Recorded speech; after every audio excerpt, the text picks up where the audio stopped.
Hello everyone and welcome. This time I'm painting inside my studio as it's been raining around here for quite a long time and have not had a chance to get out. I start this painting like I start every other painting, and I just lay in a preliminary sketch. This spot happens to be along a trail in my city here, along a small creek. And what I found fascinating with this scene was it was a really foggy day, so the light had a real sense to it, and the creek bed itself is crystal clear, and I've never seen water that color here before. So with the structure of the sketch, I just lay in the main landmarks, the back bank, the front bank, and all the trees, and sort of the pattern in the water and the log that's fallen, and the various trees that do various patterns here and there. And then I get right into painting. I do a test mark. It's too dark, so I lighten the value, and I'm just storing in a light value to get a sense of depth within the trees. And then I also see those values in the left-hand bank and the back bank, and then I move into the sky. I will come back a little bit later and lighten this up, because once you get the values and colors beside it, you need to decide if the values you put down for the sky is correct. So painting is nothing more than a series of corrections over and over. As long as you're making a decision each time you lay down some paint, I think you're doing it properly. And as soon as you lose a sense of need to do something, that's when you get into trouble, because you're just mucking around. So here I laid in the darks of the back foliage to just create a sense of depth. The right side is a little bit darker than the middle. It's because I don't want you to go off that edge. Here I start throwing in the siennas of that back bank and all the fallen leaves. The fallen leaves themselves are just fascinating, just because of the way they reflect the light, especially in this foggy environment. Now I throw in a little bit of lighter value of that sienna. This is actually a transparent red earth made by Gamblin. All these are oil paints, by the way. And I'm just looking for patterns of light. There on the left hand side, I kind of blocked it in, and then I added a little bit of secondary value, lighter value on top, and then blocking in the darker shapes that I missed initially. Um, on the right hand side, adding in that big block of dark shapes, and then I'll build on top of that a little bit later. So it's all about building things up in a painting, not necessarily rendering everything as is on the spot. And here I'm adding a little background essence of the fallen leaves that I can see in the distance past that tree. Coming back in with some darker darks. And here I think I start working on the water. And what I found fascinating with this water is actually ended up being a mixture of viridian and yellow ochre with white, of course. And I don't think I've ever mixed that color before for water. So it was a learning experience, and it's something new for me. And you can see as I go back, I darken the water a little bit, because it can't all be the same value, especially when you're under shadow from a tree, right? So that gives a little bit of sense of gradation. So you're lighter at the bottom, and then you progress to the center, or to the left, upper left. It gets a little bit darker, so it kind of draws your eye in, right? And then I start coming in and doing the darks of the what's underneath the water, because it's important. And remember, this is just laying it in preliminary, trying to get initial shapes. It's more of a block in. I am going to come in later and work on the water quite a bit, so all of these shapes will start to fall underneath the surface of the water. But they are really important to put down, just to get a sense of what the viewer is looking at.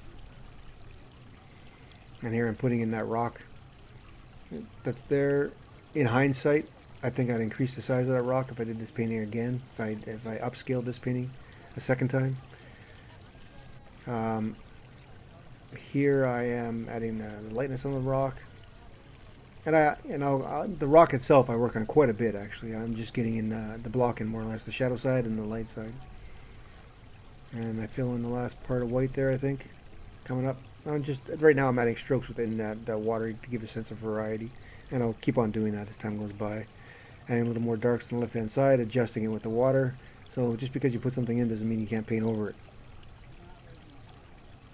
Adjusting the rock shape a little bit more with the water itself, cutting it out from the water.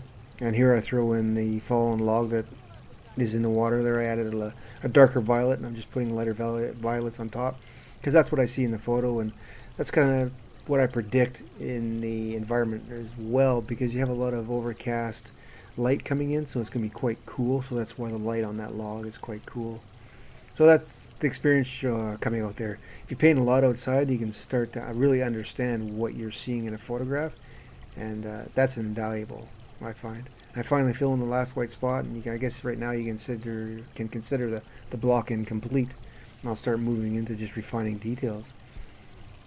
Throwing a little bit of letter cooler value on the left hand side there. So now I have a mix of warm and cool, so it gives a sense of variety. Finally putting in the cooler values on the far bank as well on the top, and you can see it starts giving a little more shape. And it's just a process, step by step. Looking for a shape, mixing the value, putting it down. And now I start putting in the trees. So once these trees go in, that's going to start adjusting everything around it as well. So you can see I did a little bit of scratch there, and I do quite a bit of scratching in this painting because it is a forest scene, and you just have so many, there's so much debris going on that any scratches you put in are believable, because once you see the painting without the reference photograph, you'll never know. And the beauty of laying in the scratch, later on you'll see me paint over that scratch, but some of that scratch still remains, so it creates an ambiguous edge, so it isn't such a hard, fast edge of a branch. It melts into the background. So I start adding the values of the tree. The foreground tree is a little darker than the background trees. I'll come in and still adjust those values as we go. I just try to throw in some random shapes in the background for trees, trying to keep the spacing uneven as possible, because in nature you never really see any even spacings at all. It's quite rare. Or just our minds put in even spacings for some reason. Even I do it, and I got to catch myself. But still putting in some distant trees, getting a sense of depth there. And you can see I like the sky, but you will see me lighten it later on and bring it over top those branches. So the darker value there was a distant tree that I just want to represent. It has no real detail in it. It's just something there that can creates interest and stops you from leaving the painting on the left-hand side light area. And now I'm throwing in some sky holes, just some random areas that I think I see them. All this gets painted over eventually, but some of it will remain, so it adds to that variety, right? Coming back in, I decided to lighten those back trees because I needed to enforce a sense of depth there, so I really need to push them back.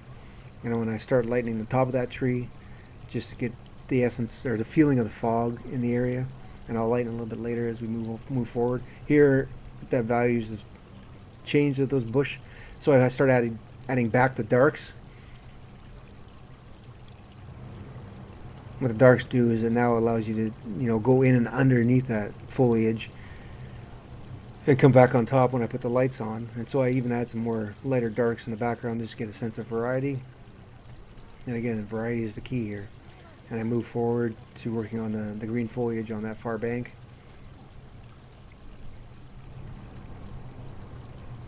Just trying to keep everything loose, just painting the shape that I see in that value. Putting in some lighter greens across that back tree because that's the focus of the painting. And adding some lighter values of all the fallen leaves in the background. Trying to keep the edges nice and soft right now. I don't want to commit to any hard edges just yet. And there I am working on the far bank, adding a little more variety where the water meets the bank itself. Keeping the edges soft again.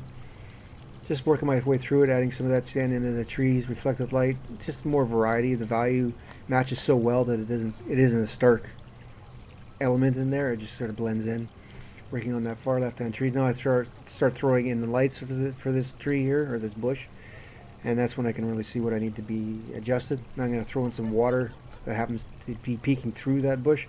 Again, it helps add depth and variety to the painting. And now I'm throwing in a distant tree to give another step of depth. So I want a real variety of depth going in as I progress backwards. And here I do some more scratching. Again, just because of the variety, and it's a forest scene and you got debris everywhere. And as you can see, I work all over the painting, non-committing to one section at a time. Because I'll step back, see what it needs, work on that area. Here I start throwing in some more darks because I found I need a little more contrast in the base of the water. It really helps start popping the lights. And it's all step back, assist the painting. I keep on working on the darks. Bring down those darks into the tree to help get a little more sense of depth there, or in the bush. I added to the rock because the rock really needed it. And it's just a back and forth process. Step back, look, make a decision, come back, add some paint. If it's a mistake, scrape it off even.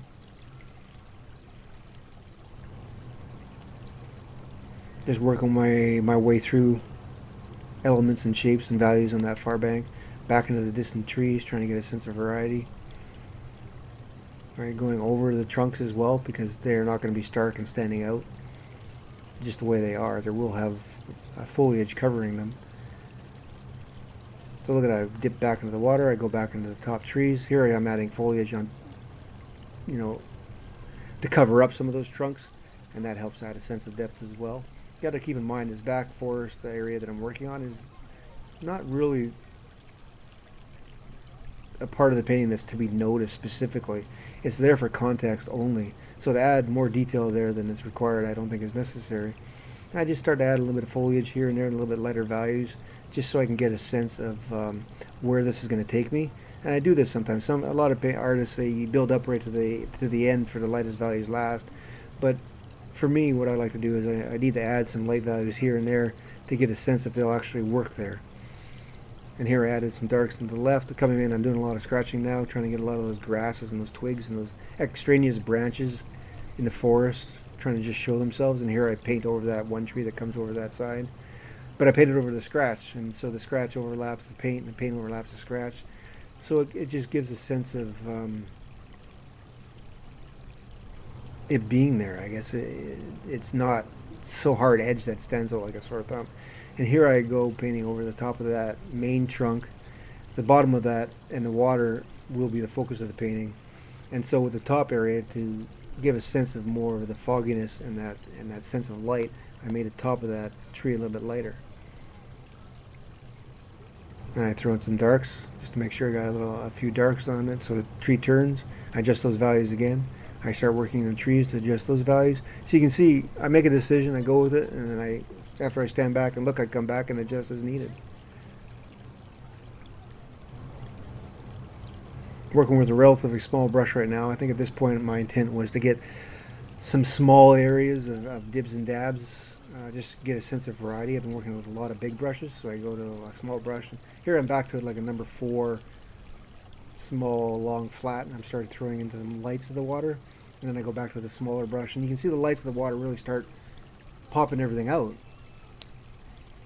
And then I go back to just a thin round, and I start throwing in some grasses, light and dark. So this puts paint on the board instead of using the back of the brush where it scratches off the paint. And again in the water, trying to get the sense of depth within the water, I guess. And I go back to the rock quite a few times, this time with it's kind of semi-violet on the edge. And I start painting around that rock with the light of the water, and that really helps bring out the shape. Now working on the base of that tree, as I know that's going to be more of a focus for me. Doing some more scratches of just extraneous branches. Here I'm scratching over various values, not really to add texture or anything, but I'm trying to just reduce their value visually. Working on that front log, trying to give a sense of variety and sense of depth, and going back into the rock there, adding that lighter cool value on the top because I know the sky reflecting it is cooler than the green moss on top of it. In hindsight, I'd make that rock a little bit bigger as well. And just more or less going through the water with some dibs and dabs. Going back into the far bank, adding some darks to get a little more sense of depth there. And that stuff you can only really see if you step back from your painting and have a look at it and realize, yeah, it's a little bit washed out there, so I need to add a little more darks. Again, going over the scratching. I think this painting I scratched the most just because it had so much debris all around. Just kind of trying to create a sense of variety. I'm back in the water, putting in some nice lights, trying to just build it up. So you can really see I just go back and forth here and there. Wherever I see something that's needed, I put it in. Putting some warmer colors into the water. I'm now putting in a little bit of blue, cooler colors into the water. Just get that sense of variety. And the values are a little bit lighter as well, so you start getting a sense of depth. I'm putting on the top layer of the water, whereas before I was focusing on the bottom layer of the water. Highlighting some foliage on the right hand side. Sort of helped you drive you from right to left into the tree, and I put down some lighter values in the water by that tree, which I'll lighten further to help drive you to the base of the tree, which is kind of my focal point of that area I'm working on right now. You can sort of see it come together. Need to get that rock fixed. We'll see how it goes. And throwing on a little bit more foliage again. Or not foliage, but you know, those just the branches and twigs that stick up here and there. Give a sense of variety, randomness. More highlights on the water. Some more highlights within the bush. Fixing that tree, fixing the edges a little bit. It's creating some contrast, reducing some contrast. And then I come into the water. Work on some areas, and I'll bring in some lighter lights and work a little bit on the background. Just trying to finish the piece. I do a lot of stepping back and coming back to the painting. And there are the last few strokes coming up on the water there. Really trying to highlight the contrast between the water and the tree. And there you go. I decided to sign my painting, so I consider it done.